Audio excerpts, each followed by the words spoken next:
this morning we're learning how to make cupcakes for a do-it-yourself bridal shower. Cupcakes that are very unique that will wow your guests. We welcome in our friend Janine Washle from Cloverfield's Farm and Kitchen this morning. Hey, Janine. Good morning. Yes, these cupcakes take a walk on the wild side with some animal print patterns. It's so easy to do.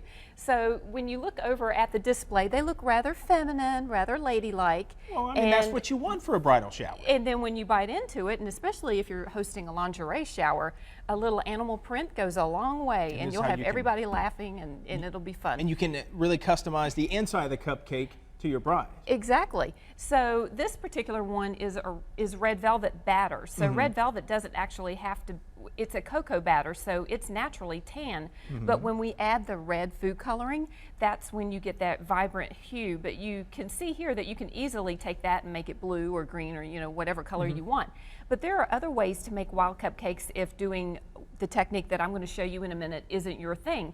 You can simply use a toothpick and color some of the batter and make a marbleized cupcake. Okay. You can take just a lid off of a sour cream container and make a two-tone cupcake by simply sticking it in like that, putting one color on one side, the other color on the other side. You end up with a two-tone. Okay. And you can do a contrast cupcake by making some cupcakes one color, others a complementary color, and use a simple 1-inch biscuit cutter, cut the center out, and replace them as I've done here. And so you can get this very easily. But Janine, I'm more interested in the wild inside, so show me how to make a wild cupcake. Okay, so easy. So take the white cake batter. This is white cake batter that I've colored black, a little bit black and a little bit pink, and you put just a little bit because you have to remember there's baking powder in cake batter. So I go in a circle and I just make a very thin layer, and it almost seems rather insignificant, but you have to think about, there you go, and then you take the black and I'll do the opposing color, and then make off center about a nickel size circle, and then fill your circle in. And again, very thin because you want... That's what you're doing there, okay. Yeah, just like that. You want to go like that. There you go. And what you're doing here, perfect. There. And then what happens is, then you take the other color and just put a dot in the center. Dot in the center. Yes.